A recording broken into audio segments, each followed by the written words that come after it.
This is Table Talk, a live from the table bonus podcast coming at you on I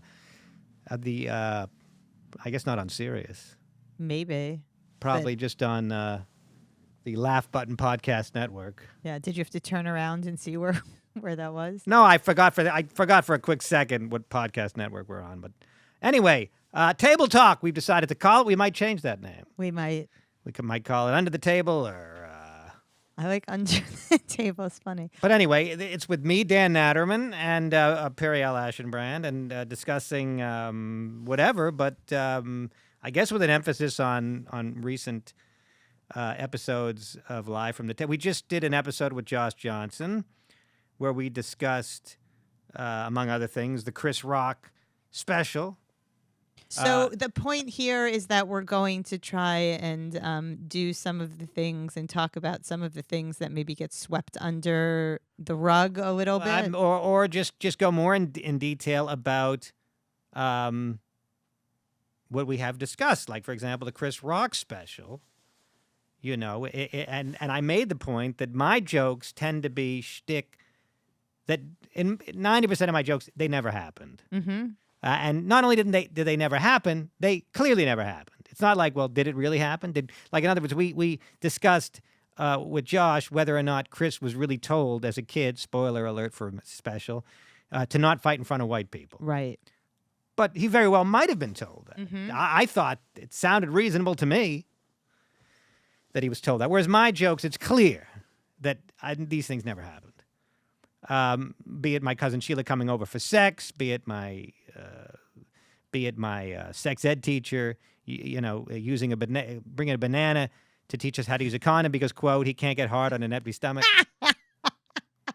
These are not the kinds of jokes you typically find in a Chris Rock special, but also I think, and Noam brought this up, in the comics that are really blowing up hard, seem to me to be nowadays the comics that are keeping it real. Right. I don't know if you can say that across the board. There might be some exceptions. They're taking on issues in a very real way, and as Chris took on wokeness and hypocrisy, and everybody's a victim, and there's not a lot of shtick. There's not a lot of stuff he said that you could say, well, he made that up. And you just said that you don't think that if you did that, because I was saying, well, you could do. I could do it, but it would have to be. I don't think it would be hard to mix and match. Would it? I think it might be. I think that you don't like to be vulnerable that way. You don't like to talk about yourself. Well, it doesn't have to be about myself. It can be about issues. Chris talked about himself, but he also talked about Lululemon and and other people's folly, which I do. You know. But I mix it in. But I don't know. I mean, do you think that nowadays the comedy that's really getting attention is this very real, like a Stephen Wright kind of guy or a Mitch Hedberg kind of a guy? Would they be flourishing now? Right, that's an interesting Or question. A Gilbert Gottfried kind of a guy, if he hadn't already become a big deal. Right. I don't know. I think that it's an interesting question. I'm trying to think of somebody like that who's really, big right now, and I can't really come up with anybody off the top of my head. But I would argue that you could very easily do that. I just don't know if you like to do that. Well, I'm trying to be unique, and I think I've achieved that. Well, you certainly are unique, but imagine how much more unique you would be if you talked about yourself more and your mishigas. Yeah, I could. Because that's part of what makes you so unique, right? Is your mishigas. Yeah, I could do it, and you're right. A lot of it is because I don't like to be vulnerable. So I don't know, but anyway. Well, what you had said to what Chris Rock said that he said not to fight in front of white people. Right, at the end of his set. Yeah. And I mean, I've certainly... Yeah, it was just before the mic drop, I believe. Spoiler alert. That my mother, used to get and probably still would get upset with me if I would say something bad about, like, Jewish people. like that I shouldn't be saying that publicly, that it's the same. It struck me as, when Chris Rock said that, it struck me as realistic that a woman might tell her son, a black woman might tell her son, don't fight in front of white people. It struck me as very realistic, and Josh said that this wasn't something familiar to him. Well, I can only speak. So obviously he can speak to it better than we can, but it did seem realistic. Well, I can only speak to it from the Jewish perspective, which is that anytime I told my mother a scandalous story, the first thing she would ask me is, are they Jewish? You never got that? Yeah, that's a little bit different than don't fight in front of, Right, but I think the idea is that you don't want to make a spectacle of yourself in front of other people. Right, it's in front of other non-Jews in our case. In a general sense. Right. So like there was a story many years ago about a gynecologist or an OBGYN who was carving his initials into after he was delivering baby. Yeah. And my mother was horrified when I told her about this, and I was talking about it in some public forum, and he was Jewish. Well, unfortunately, there's a long list of embarrassing Jews out there. We don't need to get into all of them, but there's certainly no shortage. But in any case, any Periel news? We're supposed to be doing a show. You would mention to me you wanted to do a show in Scarsdale. Yeah, we're Scarsdale. You want to talk about this on the air? Well, we could talk about the general idea. Can we not? Okay. Yeah, we could talk. Because you said there's a guy who has a room in Scarsdale. Yeah, and I thought it would. I thought it would be really fun. First of all, I think that selfishly, I thought it would be really fun that I could do like 20 minutes and then you could do like 45 minutes, but it's a small room. And I think that the audience there would love you. And they'll probably what kind of audience would it be? Well, why don't you take a guess? Well, why don't you take a wild guess? Well, Scarsdale's a Jewish area, but that doesn't mean the whole audience is Jewish. Well, no, but I mean, I don't think you and I have argued about this before a little bit. That I mean, I don't. If the audience is 90% Jewish but 10% non-Jewish, I'm not going to do stuff, that's going to leave out the 10%. I mean, that's typically not what I do. Nobody's asking you to leave. I mean, I'm not like taking like tests. I'm not like sending people like questionnaires. I don't know who's coming, but like if I do a synagogue, like I do gigs that are explicitly Jewish. Like yeah. A synagogue fundraiser, right. A Jewish community center fundraiser. Right. And I will do jokes, right. specifically Jewish-oriented jokes, because that's what it is. But if I just happen to be in a room where the audience just so happens to be half Jewish or 60% Jewish or whatever, like at a country club where it's a heavily Jewish but not exclusively Jewish country, I don't do those jokes. You don't do any of them? No, very few, because most of the ones I do are so inside that the people wouldn't get it if they weren't Jewish. Right. Well, it's inside shit. I'm sure that you can gauge very well. You've been doing this. So I'm saying, I'm telling you, if you're going to open for me, you might want to consider not, being a little more ecumenical. You always tell me that, like, I'm so Jewish and that the only people that I didn't never said that. That you make like so you're a little dirty. You do say that. Well, now you're saying I don't complain about the content. I complain about the R rating of some of the material. Right, but you've said to me like, I'm not really complaining. I'm just saying that's what it is. Okay, but fine. But I've argued that I don't think I'm that dirty. I'm a little dirty. I'm not like filthy. Right. But you also anyway. But wait a second. So, but you've always said, oh well, like are they Jewish? Like you ask me, as though like you're like, well, are they going to get you if they're not? Well, that's Jewish? what I'm at. I don't think I'm that Jewish. I'd have to take another look at your act. Okay. I mean, you've seen it several times. Well, I'd take another look. Okay. Because we're doing something on. I'll see it. I guess on Saturday we're doing Deli Laughs. Saturday we're doing Deli Laughs. Yeah. Which is at Stand Up New York, which is Zabar's. And Old Jewish Men. I don't know when this is coming out. Are we supposed to be pitching other shows? I mean, Noam generally doesn't care. Noam is so confident in the Comedy Cellar's dominance, and it's a level of domination that is so overwhelming and so brutal, really, that I mean, it's ridiculous. The Comedy Cellar, the way it's has not stranglehold necessarily, but it's a big fucking presence. Stranglehold's a good word for. Yeah, it's not a stranglehold, but the Comedy Cellar is a behemoth. It's a behemoth. Okay. You're also dirty though, which is the thing that you always seem to leave out when you. Dirty, but with a. Yeah, I guess. You are dirty. I can be dirty. You're just as dirty as I am. No, I can be. I can be, but I don't talk about a hairy front butt. That's not dirty. That's like kind of cute. That's like... not cute. That's horrifying.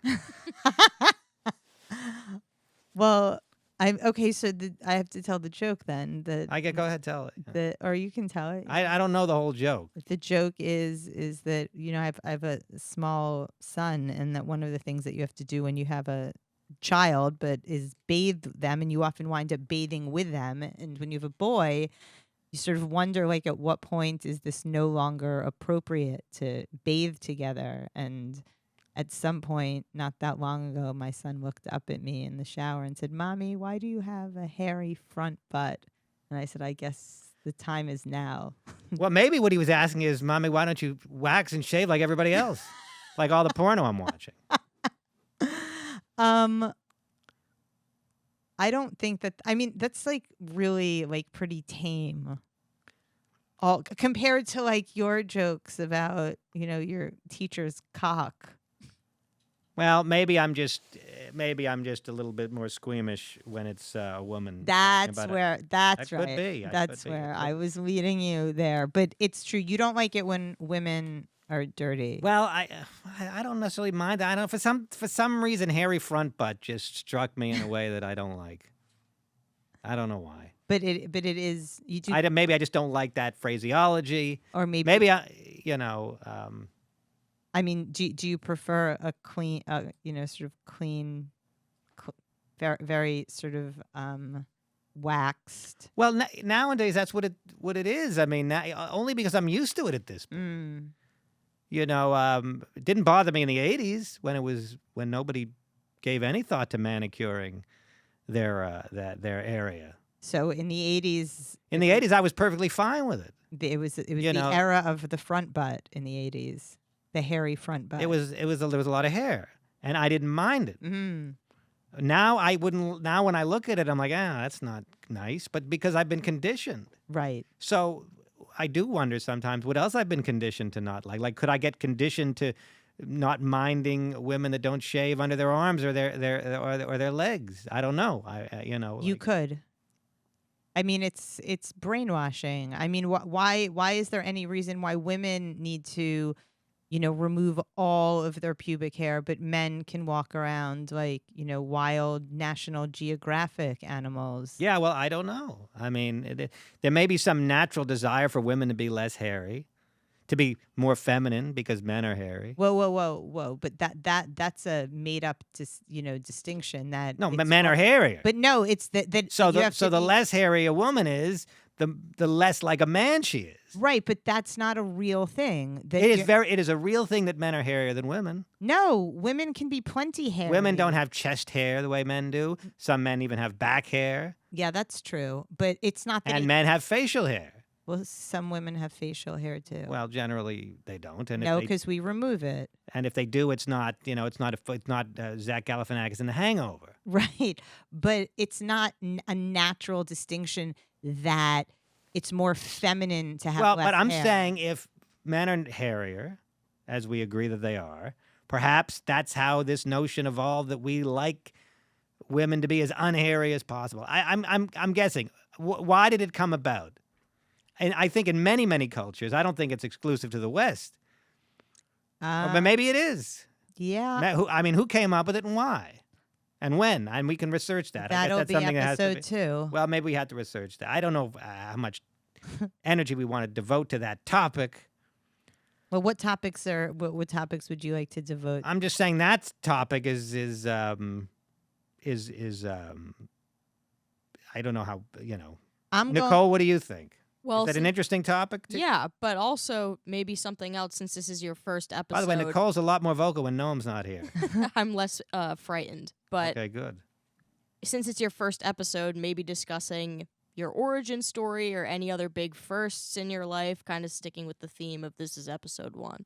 Oh, that's a good idea. My origin? What do you mean my origin? The origin story of your friendship, this podcast, your relationship, whatever. Well, the origin of the podcast is it was Noam wanted to do a podcast years ago. Well, Robert Kelly, I think, encouraged Noam to do a podcast. And then I was a guest, and Noam said, "Oh, you're a pretty good guest. Why don't you just do every episode?" And then he may regret that decision because I was pretty good as a guest, but now, like as a co-host, I don't know if I'm as strong.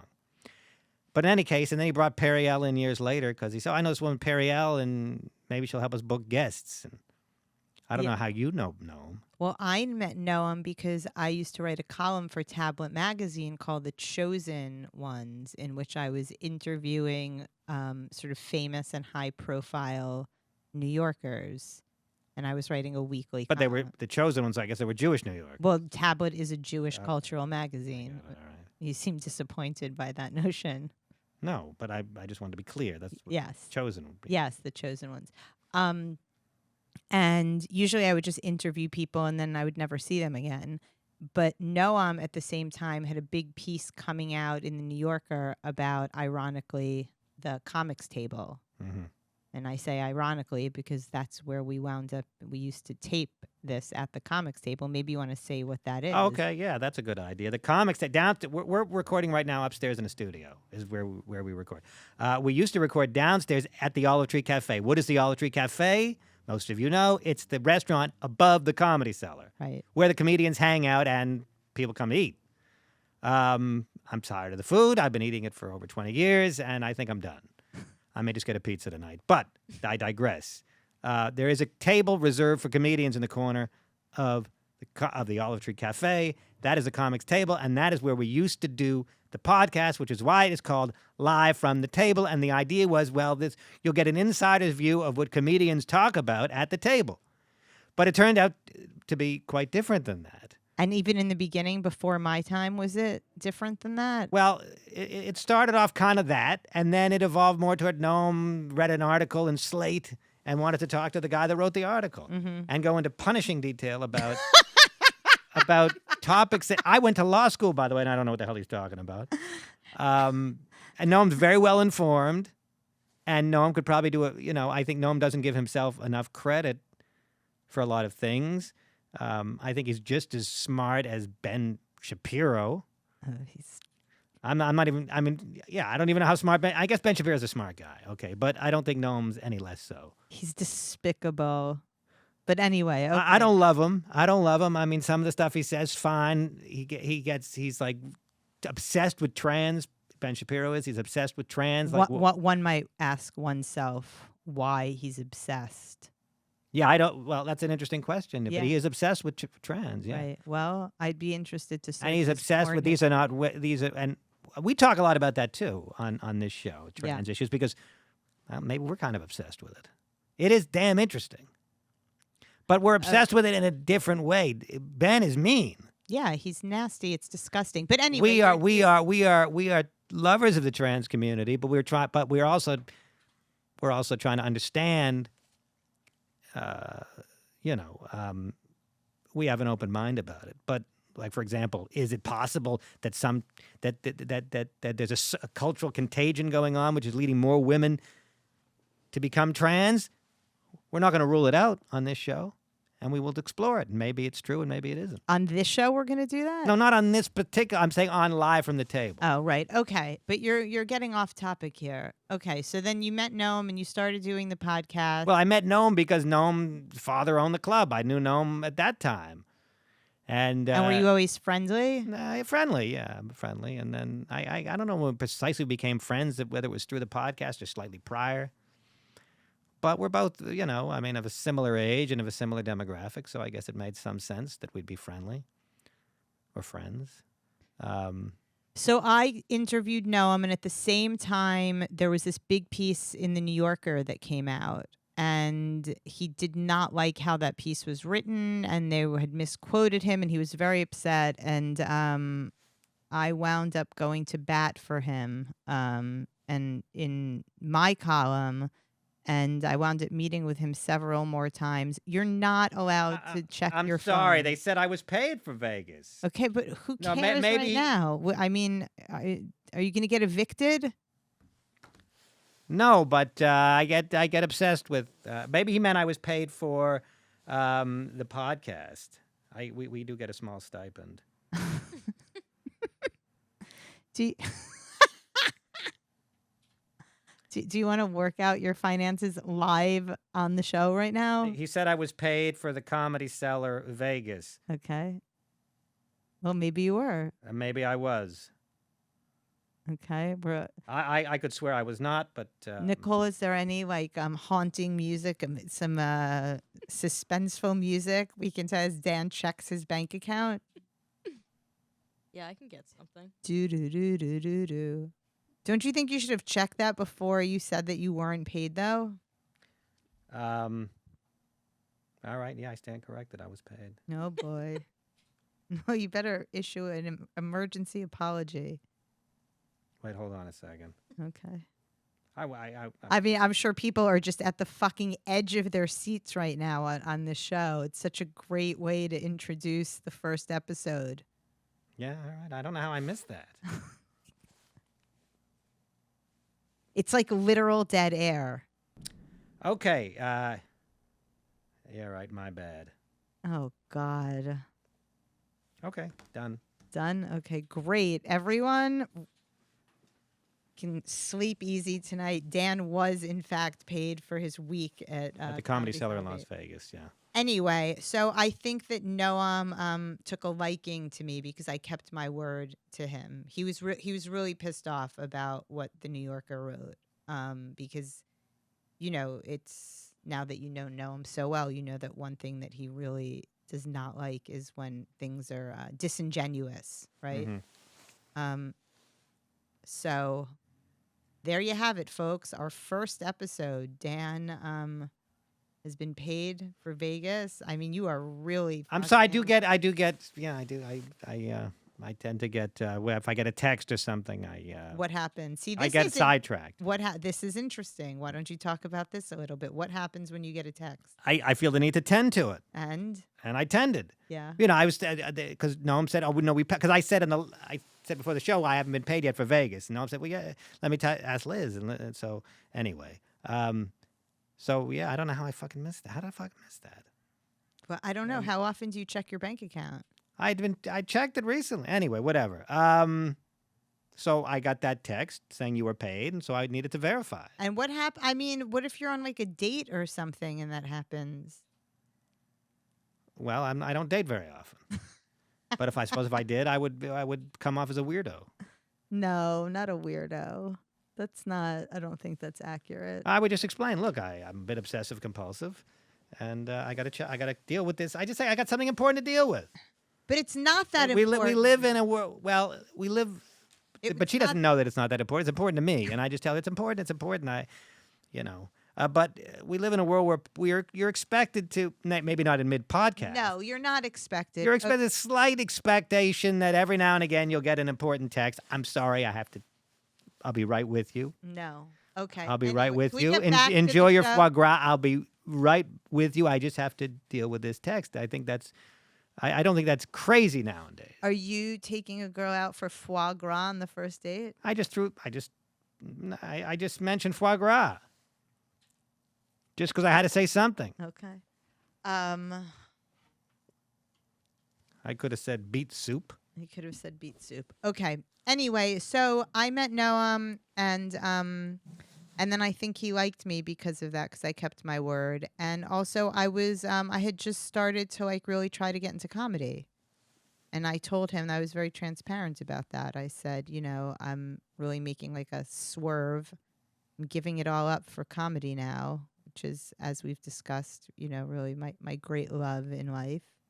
And I said, if anything ever opens up, because I would love to, work with you somehow. Well, but you have a kid, so, Right. I mean, so your commitment to comedy, you can't, necessarily do a lot of road comedy. Right, so that's exactly right. So for me, it was I was not, and I'm still not in a position to, I'm not going to do what everybody generally does, which is you have to go on the road and you have to perform 5 times a night, every single night. That's not a reality for me right now. So I've had to carve out a little bit of a different path, and here we are. Mm-hmm. Right? Here we are indeed. Here we are. And what else do you have? I mean, I feel like you really better offer up something after that lapse. Well, maybe it wasn't a lapse. I thought we agreed that's sort of an interesting insight into my psychology. Yeah, okay. I mean, maybe there was some dead air, but we've covered the half hour. Yeah, we've covered the half hour. So why don't we call it an episode? Okay. This was our first bonus episode. I don't know if we're going to Patreon it. I don't fucking know what we're going to do. I mean, you think people are going to sit there, they're going to pay money to hear you checking your text messages? Well, I don't know. What's on Patreon? Your bank account? Well, I don't know. Nicole? But that's not the whole episode, wasn't that? No, it wasn't. Well, Nicole, did we miss anything important? No, but I think we should invest in like a phone safe or something to lock up Dan's phone. You mean like a Yonder bag? People still use those, the Yonder bags? Louis C.K. used to use those at his shows where people put the phone in a bag. Yeah, they do that here. It's not a Yonder bag. Yeah, it's not a Yonder bag. I'm just saying the Yonder is a specific type of bag. We just use here at the Comedy Cellar. They put their phone in like in an envelope. Yeah. Not a Yonder bag. Okay. Well, you can find us on Instagram at Periel Aschenbrand. At Dan Naturman. Yeah. Do we need to say that? No one always makes a point. They could just find you easily enough. No, they could. Well, all right. Okay. Podcast at comedycellar.com for comments, questions, suggestions about either either live from the table or table talk, which is this or under the table, or whatever we call this. Okay, we'll see you next time. Bye bye.